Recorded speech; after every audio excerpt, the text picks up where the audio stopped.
A paz do Senhor, meus irmãos, uma boa noite a todos os nossos amados que estão conosco, não é?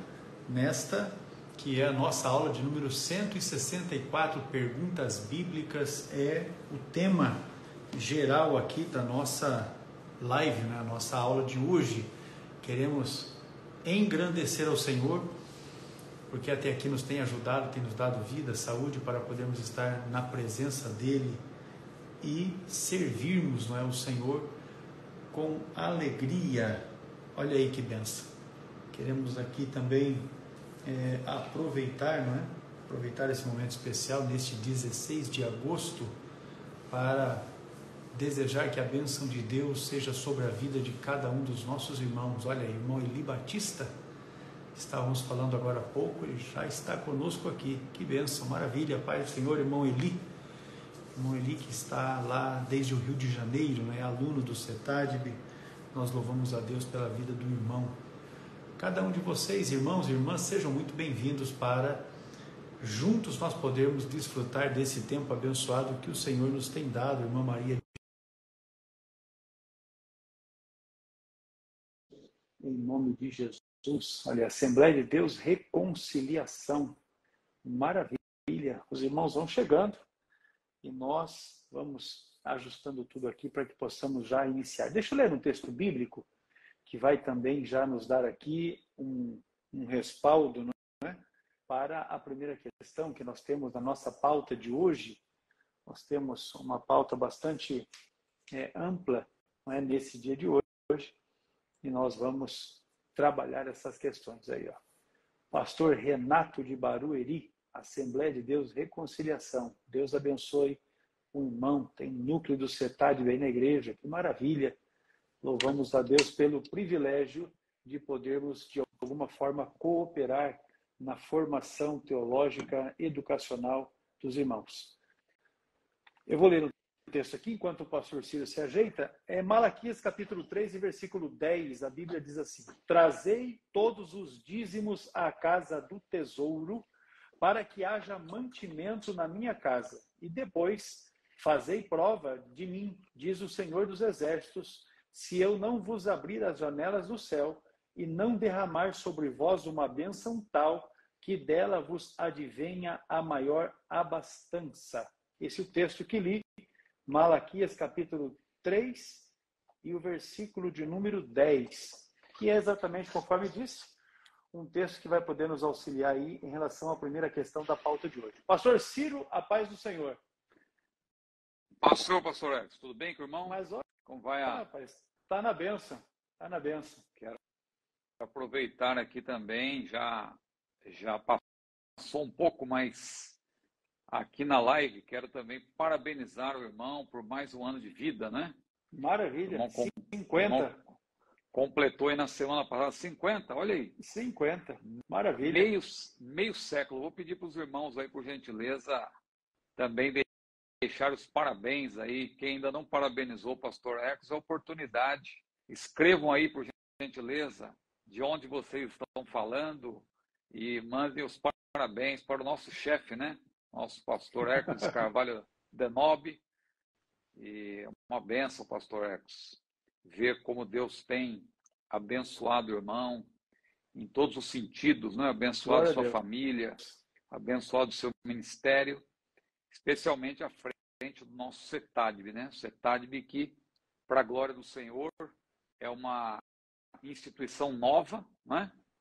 Relativamente nova, mas que tem obtido aí, mesmo passando por uma pandemia, tem obtido um crescimento aí muito grande, né, para a glória do Senhor. Receba então os parabéns dos nossos irmãos aí, ó, alunos, professores e amigos, né, que amam o irmão, com certeza, assim como eu. A turma está comparecendo aí. Deus abençoe os irmãos. Muito obrigado, né? Pastor Ciro, muito obrigado aí pela felicitação.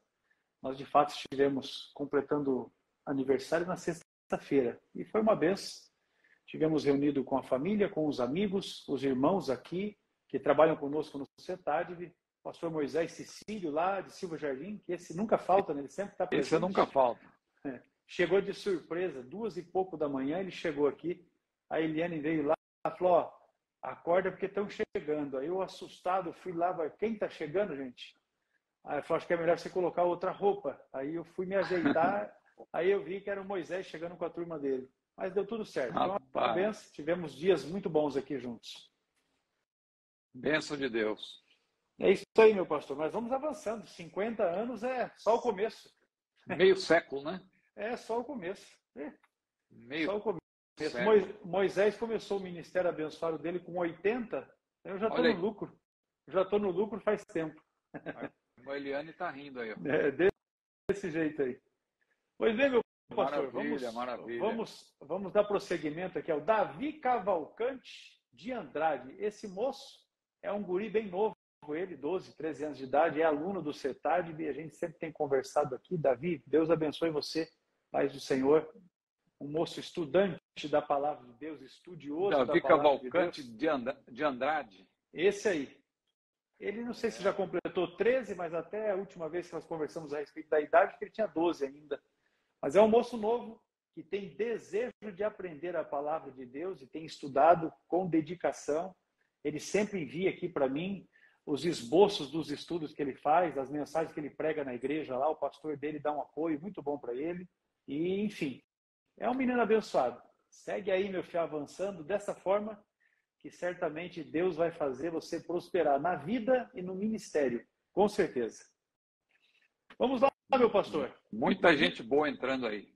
Com certeza. Me diz uma coisa, aí na sua vizinhança o Flamengo está ganhando ou está perdendo? Rapaz, eu não sei porque eu tô aqui com o fone, mas está bem silencioso. É capaz que ou tá deve estar dando do contra. Aí, ou o tá Davi está perdendo, confirmando que tem 12. O Davi está confirmando que tem 12. ou tá perdendo ou tá empatando, porque se tivesse ganhando, o já barulho tava era escrito grande. aí. Amém. Amém. Aí, a Kelly Regina, a Eliane tem feito alguns trabalhos para ela, está com casamento marcado agora para os próximos dias, está com a gente aqui na live. O Antônio está acompanhando o jogo lá, tá? Ele está respondendo aí, ó, 0-0. É isso aí, o povo acompanha. Não poder servir a dois senhores, hein? Irmão, tá aqui na live, tá? Não pode. É um olho na telinha e um olho na telona. Mais ou menos assim. Tá com o coração dividido. Desse jeito. Deixa eu verificar aqui. O irmão está dizendo que o áudio está baixo, mas vamos aumentar. O meu tá baixo ou está alto? Não, para mim aqui está jóia. Tá bom, né? Vamos lá. Pastor, eu li o texto de Malaquias, capítulo 3, versículo 10, que é um texto que comumente se usa, né, para falar a respeito de dízimo, ainda que haja muitos outros textos na Bíblia a respeito desse tema. Mas a pergunta que nos enviou o irmão Alexandre Lima é a seguinte: dar dízimo em dinheiro é correto? O irmão Antônio Célio falou que é vascaíno. Da dona. Eis que estou com o Vasco. Muito bem. Nós tivemos aqui já, pastor Ecos, que eu me lembro, acho que já umas 2 lives. Nós fizemos lives inteiras a respeito do assunto. A respeito do dízimo, né? Porque esse assunto realmente dá pano para manga. Eu acredito que até depois da resposta que vamos dar hoje, é capaz que venham outras perguntas. Não tenha dúvida. Sobre essa questão. Então, a questão do dinheiro, né? Isso aí é muito relativo. Eu já vi gente falando, tem que dar, na época que o dízimo era dado, não era dinheiro como é hoje, então e tal, tem que... Veja, é uma questão de a pessoa entender a mensagem da Bíblia e saber que a Bíblia é um livro que apresenta princípios atemporais, né? O caso do dízimo reside sobre um princípio que, como nós já explicamos aqui, é um princípio atemporal. Porque o dízimo ele é mencionado antes da lei mosaica, durante a lei mosaica e depois da lei mosaica. Como a Bíblia é análoga, nós entendemos que, a despeito de hoje estar em uma nova dispensação, o princípio do dízimo ele continua, né? Não como algo coercitivo, no sentido de que se você não for dizimista, você perde a salvação, por exemplo, como alguém diz. Claro que a pessoa, quando ela não tem a mão aberta para a obra de Deus, é evidente que uma pessoa assim, ela não tem como ser abençoada, né? Porque a bênção de Deus também está sobre aqueles que são generosos, em todos os sentidos. Aí o pessoal hoje em dia tenta relativizar, não, porque não é 10%, porque na verdade você deveria dar até mais, só que esses que falam assim geralmente não dão nada, né? Eles não dão nem 10%, mas eles falam assim, não, tal dia. Bom, se eles falam assim, se eles são tão generosos, por que combater os 10%? Se vocês dão mais que 10%, não tem que criticar quem dá 10%, né? Mas geralmente eles falam isso porque eles não dão nada, né? Eles não dão nada, eles não contribuem com a obra de Deus, são mão fechada, e aí eles ficam criticando disso. Eu não sei que prazer é esse. Ora, se você não pode contribuir, não critica quem contribui. Se a pessoa tem o prazer de contribuir para a obra de Deus, e a obra de Deus, ela necessita, mas tem enganadores, tem pessoas que roubam, eles vão se ver com Deus. A obra de Deus é coisa séria, né? E nós aqui temos abordado o assunto de uma maneira equilibrada, justamente porque nós cremos no princípio. Veja, para eu não me alongar aqui, só para entrar direto na questão, dar o dízimo em dinheiro é correto? Eu respondo que sim. Por quê? Quando o dízimo começou a ser observado, claro, não havia moeda ou papel moeda como nos dias de hoje, mas havia trocas. O princípio já existia, a questão da troca. Quando não havia a moeda, havia pesos, na verdade, mas não havia a moeda cunhada, né? Essa moeda cunhada, com a efígie e tal, isso aí é algo que surgiu muito tempo depois, claro, de Abraão, de Melquisedeque. Mas já havia naquela época, claro, o conceito de troca, né? De troca. Então, de certa maneira, havia o dinheiro naquele contexto. Não a moeda como hoje, o papel moeda, a moeda cunhada, a casa da moeda, né? Como mais, se você quiser, claro, interpretar a Bíblia ao pé da letra dessa maneira e dizer que nós estamos praticando um anacronismo, não sei o quê e tal, aí entra por um caminho, a meu ver, equivocado, porque a Bíblia também é um livro de princípios. Então, o termo dízimo, se você olhar com cuidado, ele aparece 10 vezes na Bíblia e 2 na dispensação patriarcal, ou seja, no tempo de Abraão, depois mais 3 no período da lei e depois 5 vezes no período da graça. Então, você vê que a palavra dízimo, ela aparece mais vezes, no período da graça do que na dispensação patriarcal e na dispensação da lei, né? O primeiro a entregar o dízimo, nós já falamos, foi Abraão, conforme Gênesis capítulo 14, versículo 20. E a Bíblia diz que ele é um modelo como crente. Se você ler Romanos, você vê que Abraão é apresentado lá no capítulo 4 como um modelo de crente para nós. Então você veja, no tempo dele não tinha o dinheiro como hoje, mas ele foi dizimista. E ele é um modelo para os crentes de hoje. Então o princípio do dízimo continua. Porque boa parte dos mandamentos dados a Moisés, nós já mencionamos aqui em outra oportunidade, são atemporais e, portanto, aplicam-se no contexto do reino de Deus. Se você estudar Mateus capítulos 5 a 7, você vai ver que o Senhor Jesus, ele cita mandamentos relacionados com a lei, no seu aspecto moral, especialmente, e aplica no contexto do reino de Deus. Claro que a parte cerimonial, a parte judicial, que dizia respeito estritamente aos judeus, isso aí não se aplica a nós. Mas a parte moral da lei, Jesus, ele faz menção. E quando você chega lá no capítulo 23 de Mateus, versículo 23, você vê Jesus citando o dízimo, e Mateus registra ali de maneira textual quando Jesus diz para os fariseus, que eram muito preocupados com essas coisas, inclusive com o dízimo, né? Jesus não os repreendeu por ser dizimistas, mas os repreendeu por dizimar dar o dízimo nesse sentido, né? Dizimais, Jesus falou, ou seja, eles davam a 10ª parte. Claro que o termo dizimar hoje em dia tem outro sentido também, né? No sentido de matar, de dizimar numa guerra, mas ali também tem o sentido de 10ª parte, né? Então, eles dizimavam, eles davam o dízimo nesse sentido, mas eles não praticavam o que era mais necessário com respeito à justiça e ser justos, ser fiéis, tementes a Deus, etc.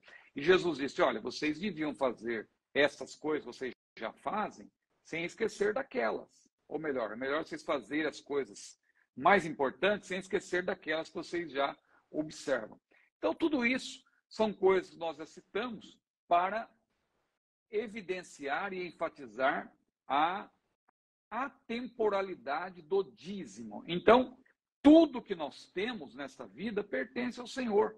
O Senhor é dono do ouro e da prata. Então, a Ele não pertence apenas 10%. A Ele pertence tudo. Só que Ele é tão bom, além de nos dar a vida, além de nos abrir portas, nós deveríamos devolver tudo a Ele. Se fosse, na verdade, se Deus quisesse exigir isso de nós, Ele poderia.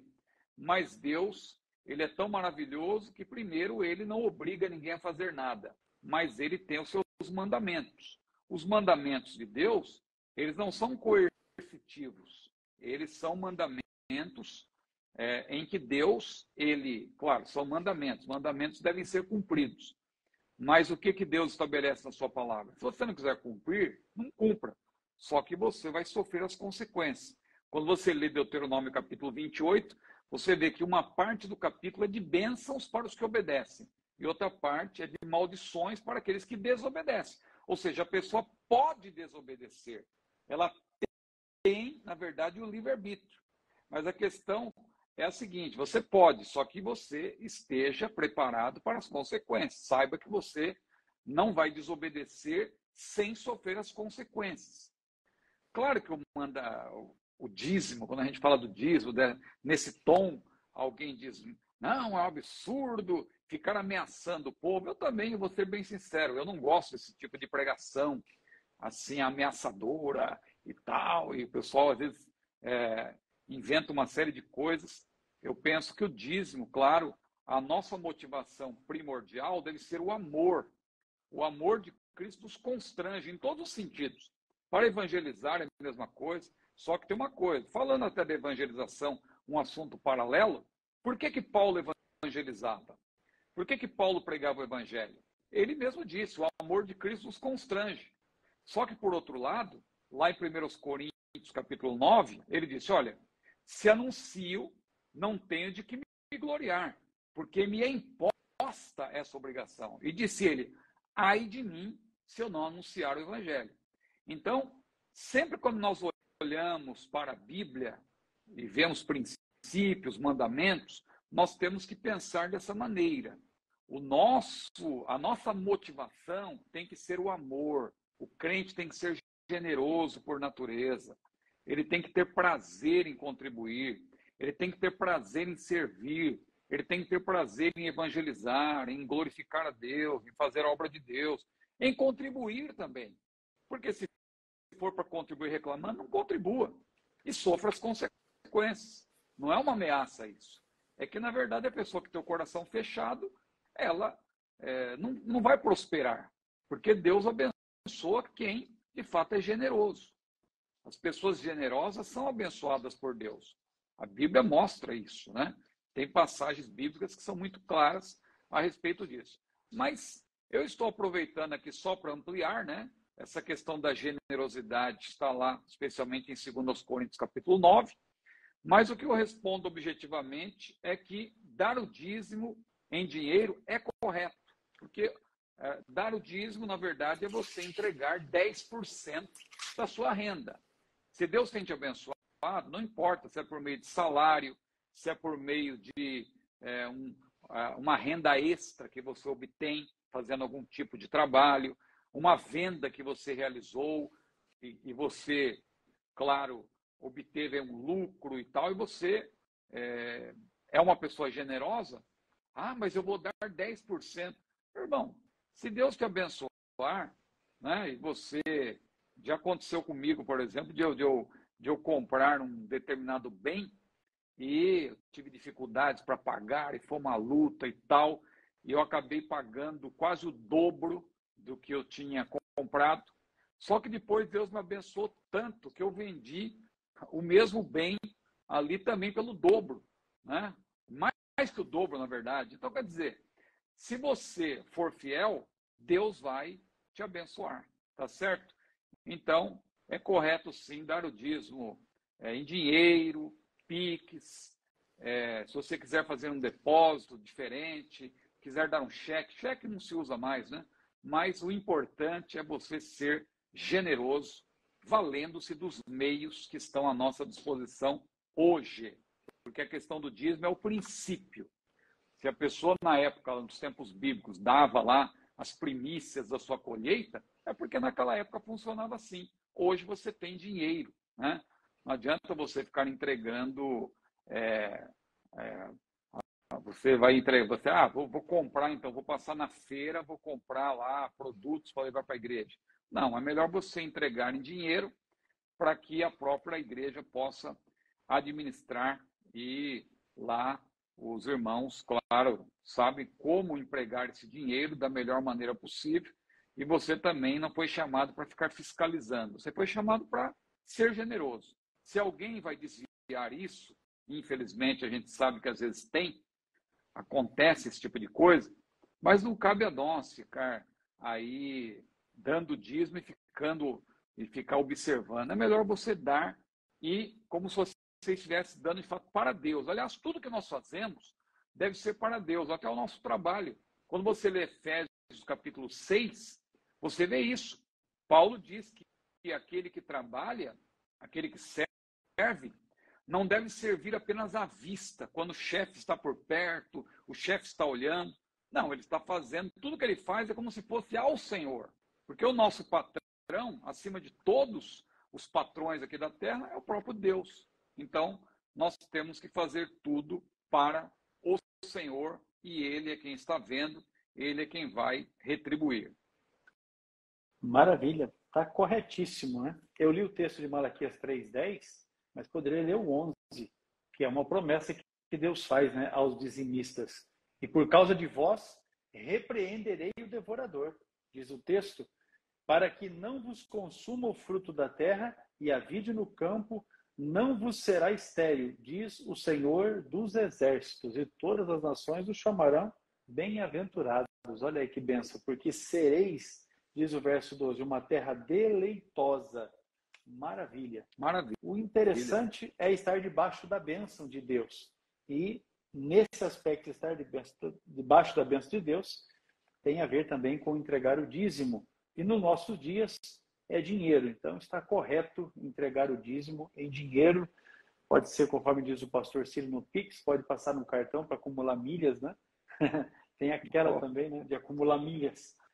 Muito bem, vamos avançando aqui então, meu pastor. A Bia Araújo, ela fez uma pergunta com base no texto de Gálatas, capítulo 3, versículos 17 a 19, onde o texto fala de 430 anos. A pergunta que ela coloca aqui é: seria o espaço entre o Antigo e o Novo Testamento? Então, aí é importante a Bíblia, a gente sempre enfatiza aqui que a Bíblia é análoga, então, e a Bíblia precisa ser estudada como um todo.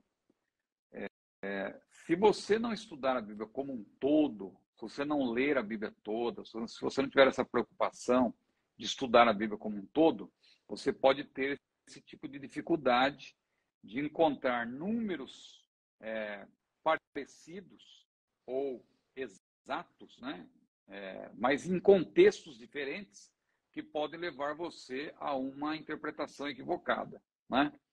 Então, veja, o fato de ser 430 anos, ou arredondando 400 anos, porque a Bíblia faz isso em alguns casos, você vai observar que a Bíblia tem passagens em que o autor arredonda.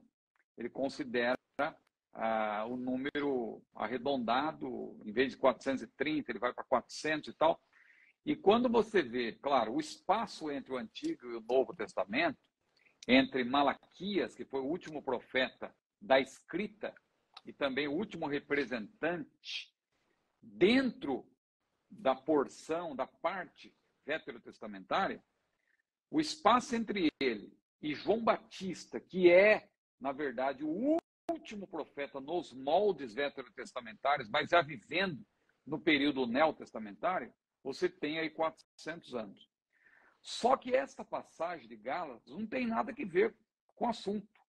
É apenas uma coincidência de número, mas o contexto vai mostrar para a nossa irmã, Bia, né? Isso. Bia, irmã Bia, a irmã vai ver pelo contexto que não tem nada a ver uma coisa com a outra. O contexto que eu falo não é apenas o contexto imediato. Aí a irmã vai ter que recorrer a outras passagens, que a gente pode até ler aqui para ajudar a nossa irmã. Por exemplo, Êxodo, Gênesis e até Atos dos Apóstolos, que ajuda também, porque Estevão abordou essa questão. Então, primeiro, não se trata de uma referência ao período intertestamentário, que também é de cerca de 400 anos entre Malaquias e João Batista. Esses 430 anos que aparecem em Gálatas 3, 17 a 19, é uma referência ao período total, veja bem, período total, porque nem sempre a Bíblia apresenta o número total. Alguém fala que isso é uma contradição. Não tem nada a ver. Isso aí é a escolha do autor em querer arredondar. É que você não vai encontrar no texto hebraico ou no texto grego um termo que a gente usa com frequência, que é cerca, ou aproximadamente. Mas pelo contexto você percebe que ele está querendo dizer isso. Então aqui, por exemplo, quando morrem num terremoto, por exemplo, 5.800 pessoas, a gente pode falar, olha, quase 6 mil, cerca de 6 mil, aproximadamente 6 mil, ou mais de 5.500 e tal, ou mais de 5.700, cerca de 5.800. Então, veja, são arredondamentos que são possíveis num texto. Isso não tem a ver com contradição, né? Então, aqui nesse caso, você vai encontrar em algumas passagens da Bíblia o número arredondado para 400. Mas o número exato é o que Paulo menciona, 430 anos. Não é? Refere-se ao período total em que Israel permaneceu no Egito. Israel, assim que foi para o Egito, ou seja, a família de Israel, a família de Jacó, que teve o seu nome mudado para Israel, foi para lá, estabeleceu-se lá, cresceu lá. O período que Israel ficou ali foi exatamente 430 anos. Né? O irmão poderia ler, por gentileza, Êxodo, capítulo 12, versículos 40 e 41?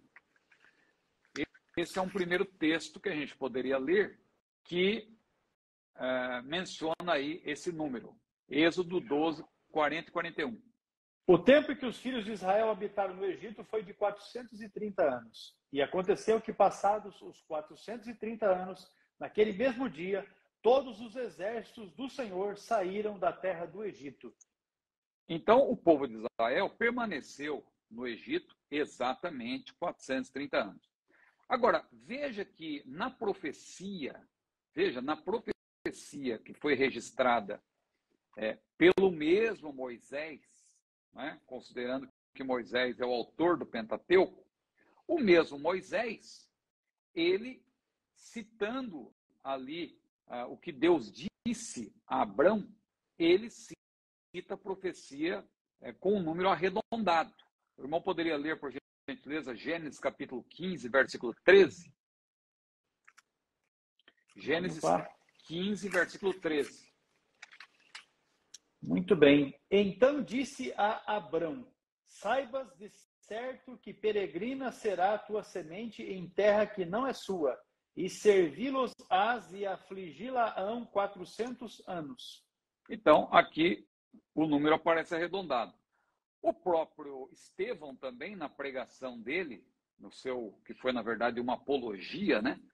uma defesa que era para ser, na verdade, uma defesa própria, era para ele se salvaguardar-se diante dos seus acusadores, mas Estevão era um apologista, era um defensor do evangelho, apesar de não ter deixado nada escrito, né, que era uma característica dos apologistas do segundo século, mas Estevão, como um proto-apologista, vamos dizer assim, como um pioneiro nesse campo da apologética, ele só não deixou nada escrito porque ele morreu, mas ele tinha tudo para fazer isso. Paulo já, por sua vez, ele deixou muita coisa escrita. Paulo também era um apologista antes da era dos apologistas, que é o século II, né? Quem estuda história da igreja sabe que a era dos apologistas é o século II.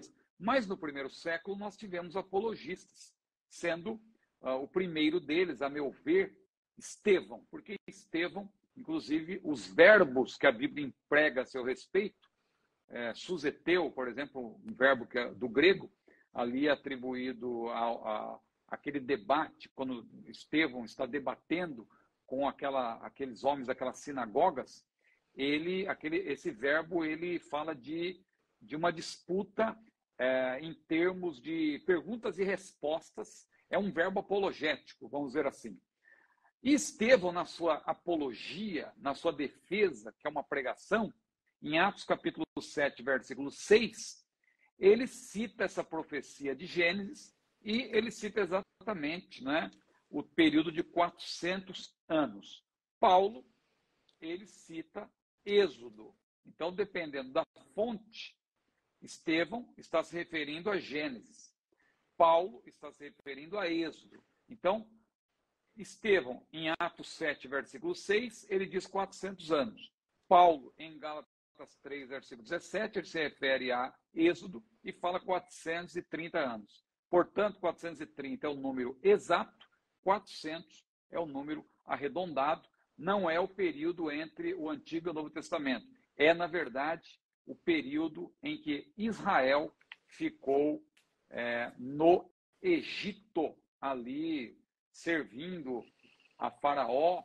A priori, a família de Israel foi para lá para ser abençoada, porque José era o governador do Egito, Zafenate-Paneia, como diz a Bíblia. Só que depois que morreu José, veio um faraó que não conhecia José e começou a perseguir o povo de Israel, escravizá-lo, e o povo então ficou exilado ali, né? Alguns acreditam que 400 anos é uma referência tão somente à parte do sofrimento em si, e aí dá uma explicação desses 30 anos que não foi do sofrimento. Mas é uma explicação também plausível, mas você vai observar na Bíblia, em várias outras partes, que há arredondamento de números. Não é uma coisa incomum nas páginas da Bíblia. Sempre você vai encontrar arredondamento. E isso não é para nos assustar, não é uma contradição.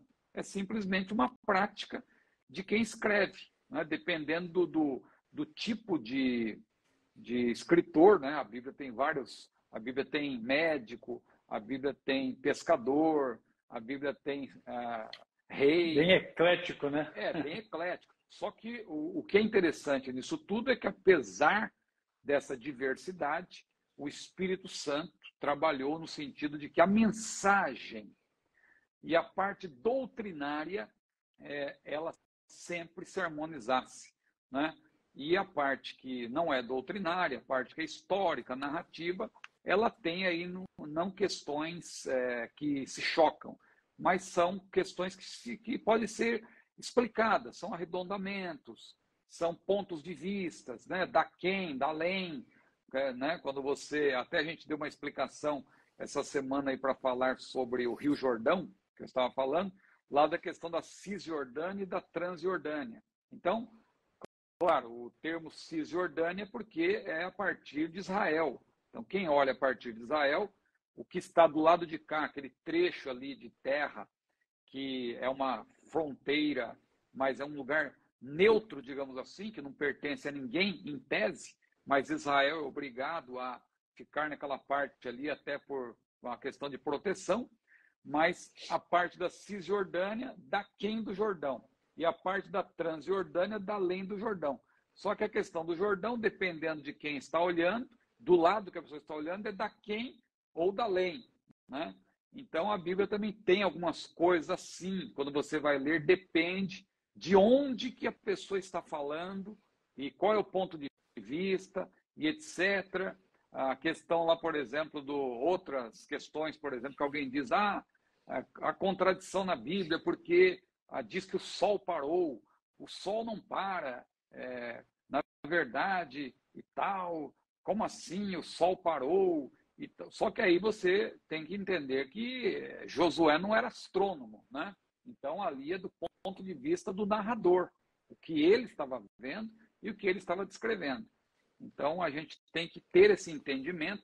Um livro que ajuda muito nesse sentido, eu não sei se vou lembrar o nome do autor agora, mas é aquele dicionário de dificuldades bíblicas. Me fugiu o nome do autor agora.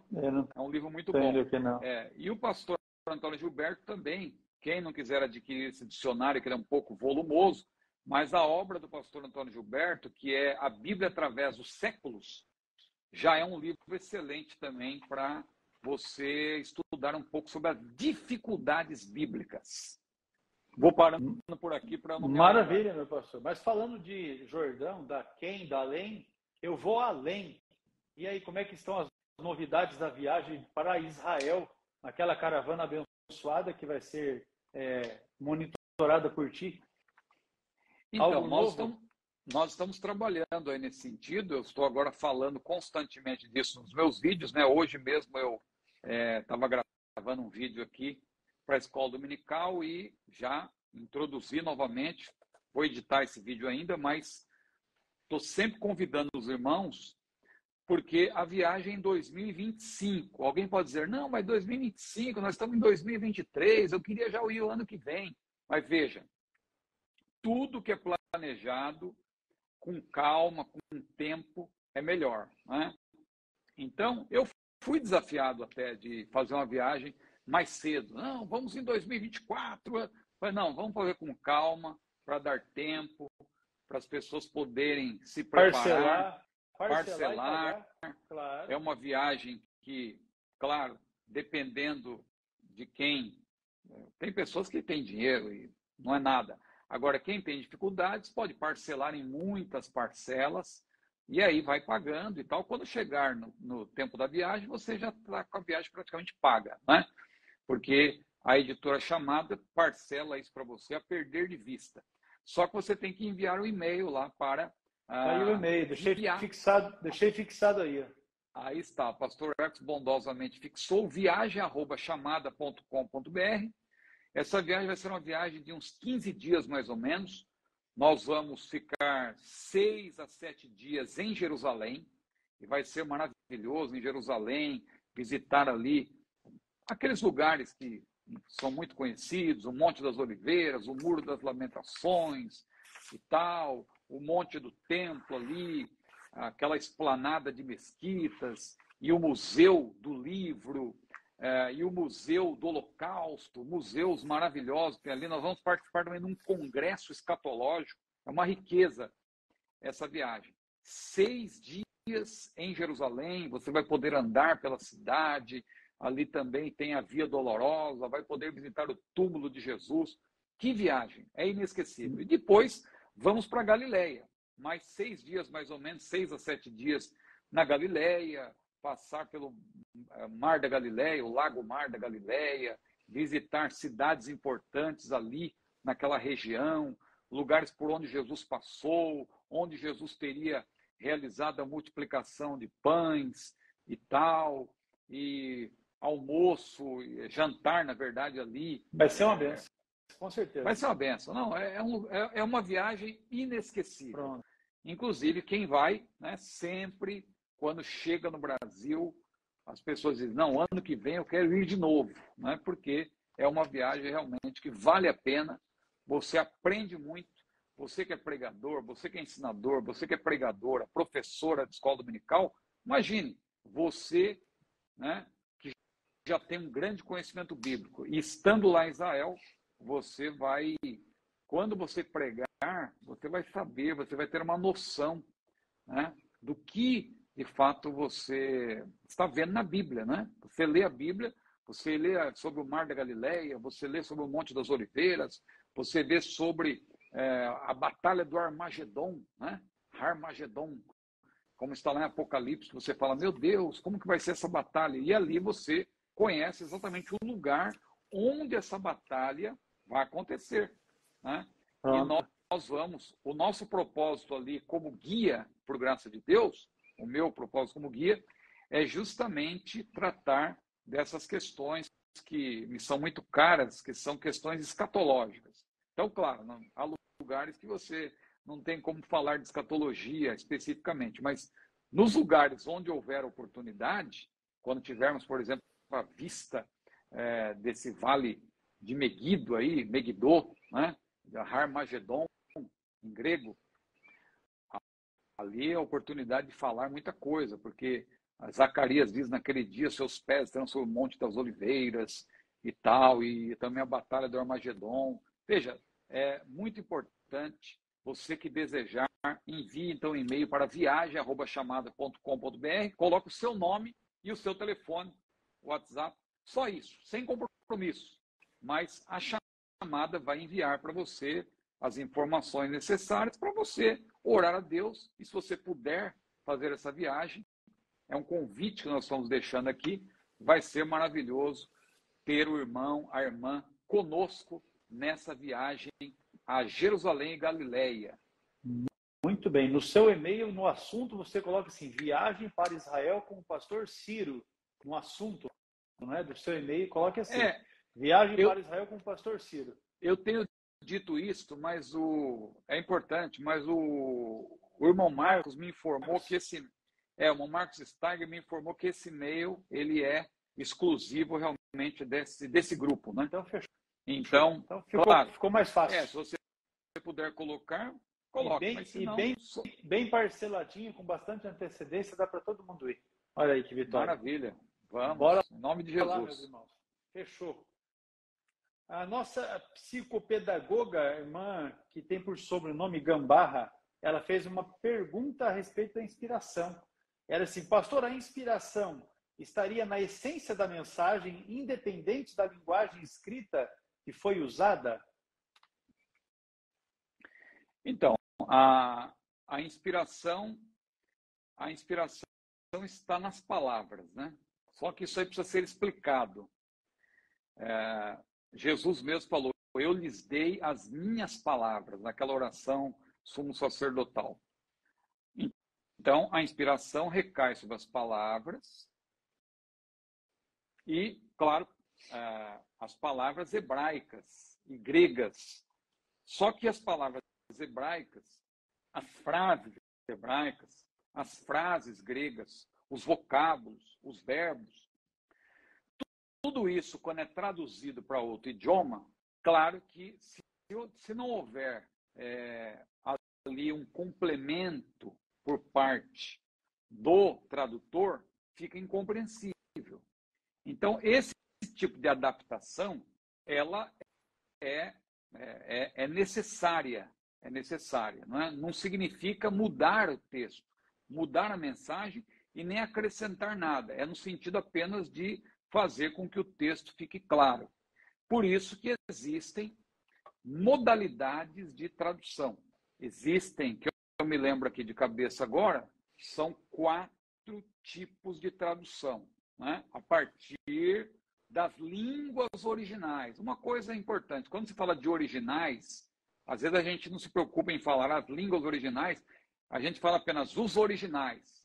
E outro dia um irmão me questionou, não existem originais? Como vamos falar? Veja, a pessoa às vezes não está familiarizada com a linguagem que é usada no meio acadêmico, né, de quem estuda sobre isso. Quando se fala de originais, é evidente que não é uma referência àqueles primeiros originais que saíram da mão dos que escreveram, mas das cópias, na verdade, né? Apesar do termo originais, eles são usados nesse sentido das primeiras cópias, as cópias mais antigas e nas línguas originais, por isso são chamados de originais.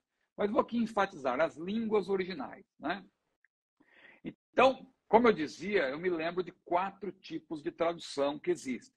Existem as traduções de equivalência formal, as traduções de equivalência dinâmica, existem as traduções que são chamadas de balanceadas, e existem as traduções que são paráfrases. Então, eu explico. E eu digo por que são preferíveis as traduções de equivalência formal. As traduções de equivalência formal não é que é uma tradução palavra por palavra do jeito que está no hebraico, no grego, você passa para o português, por exemplo, porque isso é impossível. É necessário você fazer alguns ajustes. Só que quando você fala de tradução de equivalência formal, são aquelas que, o quanto possível, você traduz palavra por palavra. Quando não dá sentido, que tem que acrescentar algum conectivo, alguma coisa, você acrescenta, mas não é acrescentar nada à mensagem, é apenas você adaptar no sentido de que o texto fique compreensível no idioma para o qual o texto está sendo traduzido. Então, por exemplo, a nossa versão corrigida de Almeida, a corrigida fiel, a King James Version, em inglês, no caso, a Reina Valera, em espanhol, são versões que são consideradas de equivalência formal. Elas têm, claro, uma atualização de linguagem. Atualização de linguagem no texto, no idioma para o qual ela foi traduzida. Não mudança no texto original, né? Porque o texto dos originais, das línguas originais, estão lá, eles são inalterados. Agora, quando você traz para um idioma, a língua é viva, né? E algumas palavras vão ficando arcaicas e vai sendo necessária uma atualização de linguagem. Então, a atualização de linguagem, ela existe. Agora, existe também a tradução de equivalência dinâmica. Essa já é uma tradução que você pode utilizar para comparação, mas ela já foge um pouco do propósito, porque eu penso que a tradução melhor é palavra por palavra. A tradução dinâmica é ideia por ideia. Às vezes, a adaptação nesse sentido acaba sendo muito grande. Claro que temos versões consagradas nesse sentido, que são muito boas. A NVI, por exemplo, é uma excelente tradução, que ela é mais voltada para essa tendência de equivalência dinâmica, se bem que ela também respeita bastante a formalidade. Para muitos, ela é até considerada uma tradução balanceada, né?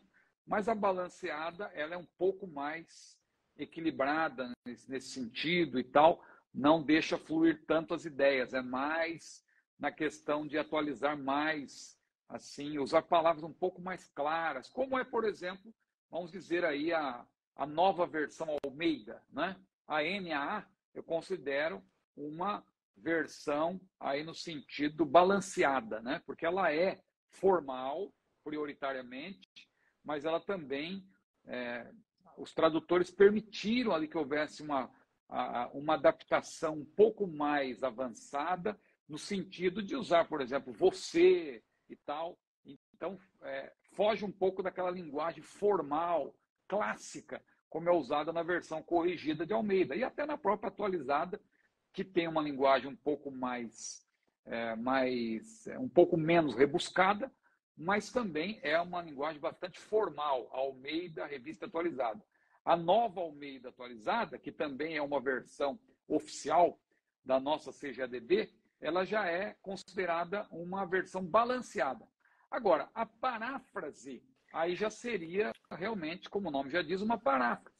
Por exemplo, a versão A Mensagem, de Eugene Peterson, é ótima para você comparar, mas eu não recomendo você para leitura e para você decorar versículos, porque você que é pregador, você que é ensinador, é melhor você ter de memória o texto formal. Eu prefiro, né? Eu até às vezes uso algumas palavras, porque eu decorei alguns versículos na linguagem corrigida. Então eu uso ainda, mas eu explico tal, porque muita gente não entende mais, por exemplo, o que é tosquenejar, né? Aquela passagem das 10 virgens. À meia-noite, todas tosquenejaram e adormeceram. Muita gente, o que é isso? E tem gente que critica. Eu acho até bonito você usar uma linguagem arcaica e explicar. O próprio pregador fazer com que o seu auditório também cresça, aprenda o vocabulário. Tem pessoas que já criticam essas versões mais antigas e não deveria usar. Eu já acho diferente. Eu prefiro as versões formais e comparo com as outras mais novas também. Mas, minha irmã, eu estou aqui divagando. Eu só quis ampliar um pouco a questão, mas para responder à irmã que a inspiração, na essência, sim, está na mensagem, está nas palavras, e não está na mensagem. Ou seja, isso quer dizer que a mensagem não pode ser atualizada, né?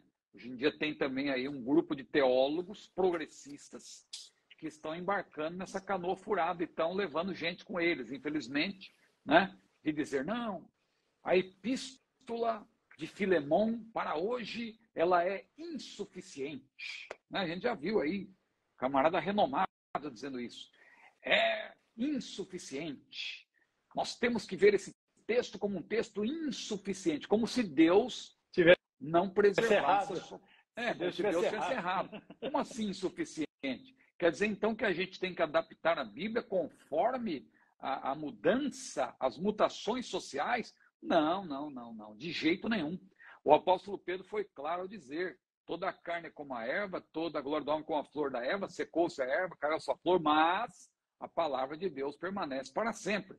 E esta palavra que entre vós foi evangelizada.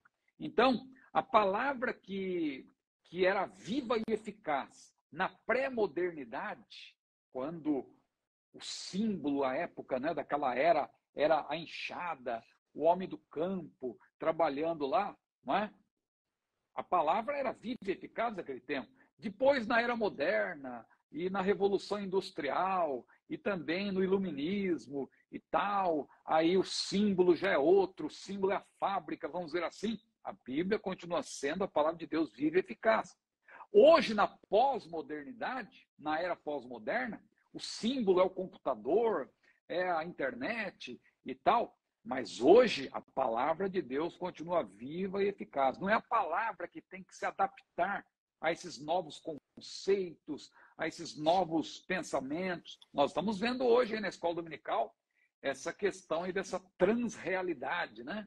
Ou seja, está para além da realidade, algo que não tem nada a ver com a realidade, né? Até é bom até não usar a palavra mesmo aqui, para a nossa live não perder um pouco não precisa aqui nesse caso, para não perder da distribuição, então vamos chamar de transrealidade, né? Mas estão querendo adaptar a Bíblia. Não, hoje não serve mais, o que Paulo falou é muito duro, o que Paulo falou sobre a submissão da mulher. Não, você tem que entender o princípio bíblico e aplicar para os dias de hoje. Não é porque hoje em dia tem aí esse movimento feminista que, infelizmente, está cooptando muitas irmãs, que a gente vai ter que amoldar o texto bíblico para atender a essa nova demanda. Não, são as novas demandas que precisam se submeter ao que a Bíblia diz. Não é? A cultura não está acima da Bíblia. A Bíblia muda culturas. Agora, evangelizar não é você... Claro que a transculturação é outra coisa.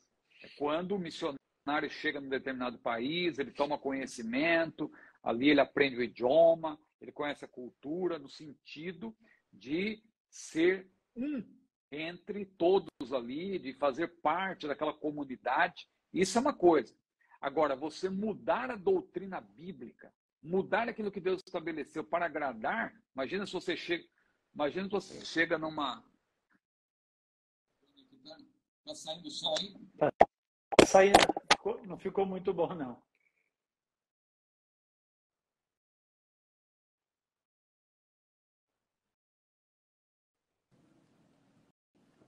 Está saindo aí, pastor? Agora tá.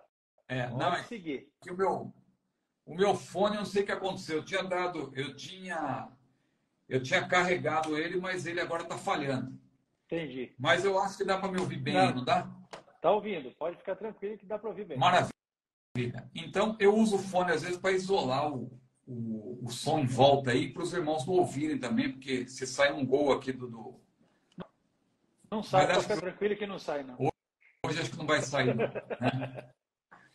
Então, a questão toda é essa. O que eu quero dizer, o que eu estava falando é que nós não devemos adaptar a mensagem da Bíblia a bel prazer, para atender aí, para mudar conforme a cultura. Os padrões da sociedade atual, que é uma Exatamente. sociedade carnal, Então, uma sociedade carnal e quanto mais andando para a ruína, né? Então, a inspiração recai sobre as palavras, né? Essencialmente a mensagem, mas o quanto possível os tradutores devem, claro, priorizar as palavras, não querer modificar as palavras, às vezes, porque se você entra por esse caminho das ideias e deixa fluir, isso aí é complicado, né? Pode ser que alguém aí pense de uma maneira completamente, como está acontecendo hoje em dia. Como acontece, né? Como acontece. Então, aí você vai querer já atualizar a mensagem da Bíblia. Mas Deus não tem permitido que isso aconteça, porque Deus, aquele que inspirou a sua palavra, ele também a preserva. Deus, não tem sentido nenhum Deus ter gremista. Não mesmo. Não tem nada que ver com isso, meu irmão. Estou só citando porque aqui tem um barulho em volta, né? Mas a questão toda é essa, né? Deus inspirou e Deus preserva a sua palavra. Porque que sentido teria Deus inspirar se ele não fosse preservar, né? Deus tem, na verdade, como diz lá no livro de Crônicas, Deus prescreveu a sua palavra até 1000 gerações. Claro que isso é uma linguagem aí... É uma maneira de dizer para sempre, né? Porque desde Adão até hoje, você mesmo fazendo um grande esforço, aumentando ou diminuindo, na verdade, o número de anos para cada geração, você ainda não chega a 300 gerações, desde Adão. Então, veja, se Deus prescreveu a sua palavra para 1000 gerações, é claro que isso é uma maneira de dizer para sempre, não é? Maravilha, meu pastor. Nós vamos encerrar a nossa aula de hoje com essa última questão levantada pelo Agnaldo Silva, que diz respeito ao rei Salomão. A pergunta que ele nos enviou é esta aqui, bem simples. Salomão foi salvo? A pergunta é simples. A pergunta é simples. A questão que envolve aqui... Essa eu aprendi com o irmão, né? Realmente, a pergunta é simples. Simples. A resposta, é que tem os seus... Não tem como a gente dar uma resposta peremptória, né? Dogmática, nesse sentido, porque pelo último relato da vida de Salomão nos livros históricos, ele teria morrido sem salvação. Se nós fôssemos levar apenas em consideração o que está lá em 1 Reis, capítulo 11, por exemplo, né? Você vê lá que ele tornou-se idólatra, ele teve muitas mulheres, e a Bíblia diz que as mulheres corromperam o seu coração, perverteram o seu coração, a ponto de Deus irar-se contra ele e levantar inimigos para destruir o reino de Salomão, né? E ele, a última descrição dele lá em 1 Reis, é que as mulheres tinham pervertido o seu coração. Claro que na parte final da descrição, diz que os mais atos de Salomão, tal. Ou seja, há um resumo ali, na verdade, né? Então fica ali uma margem para entender que os últimos anos de Salomão, ali a gente não sabe se ele se arrependeu ou não, né? Mas pelo último relato, ele teria morrido sem salvação. Agora, quando você vai para o livro de Eclesiastes, cuja autoria também é questionada, é alvo de debate, Lutero, por exemplo, afirmava de maneira peremptória que a autoria salomônica, né, estava descartada. E alguns teólogos acompanharam Lutero nesse sentido. Mas a maioria dos eruditos conservadores defendem, né, inclusive rabinos, defendem a autoria de Salomão. Se de fato o Eclesiastes foi escrito por Salomão, nós vemos ali um rei arrependido, porque, não obstante ele tenha citado algumas coisas negativas, porque ele descreve o pensamento humano do ponto de vista natural, debaixo do sol, debaixo do céu, como que o homem, apenas desse ponto de vista humano, ele vê o mundo. Só que depois ele também menciona Deus, menciona a importância de conhecer a Deus. Ele fala, por exemplo, guarda o teu pé quando entrares na casa de Deus, lembra-te do teu Criador, né? Aliás, Eclesiastes é o primeiro livro da Bíblia que chama Deus de Criador. Claro, depois Isaías também menciona e tal, e no Novo Testamento você encontra, Paulo também fala, mas o primeiro livro da Bíblia a chamar Deus de Criador é justamente o livro de Eclesiastes, que é um livro inspirado por Deus. Então, por esse livro de Eclesiastes, que segundo os eruditos, foi escrito no caso da autoria de Salomão, foi escrito nos últimos 5 anos da vida de Salomão, por esse livro existe aí uma margem, né, para você acreditar que Salomão teria se arrependido. Claro, o reino dele foi rasgado porque os pecados dele foram muito grandes, e isso aí é possível porque a Bíblia menciona até Manassés, né, que trouxe muitos problemas para o reino de Judá, e só que ele acabou se arrependendo, foi salvo. A Bíblia fala de Manassés que se arrependeu e Deus o perdoou. E foi praticamente o pior rei, digamos assim, de Judá, foi Manassés. Só que os juízos de Deus acabaram vindo sobre o seu filho, que não se arrependeu. Então, pode ter acontecido isso com Salomão, de ele ter se arrependido, ele pode ter sido salvo, né? Porque a gente não encontra nenhuma referência peremptória, né, de alguém no Novo Testamento, por exemplo, falando da condenação de Salomão. Isso pertence a Deus. Começou um barulho. E isso pertence a Deus, né? Então não dá para ser dogmático com respeito a isso. Por um lado, o último registro dos livros históricos indicam que Salomão morreu com seu coração pervertido por mulheres estranhas, corrompido.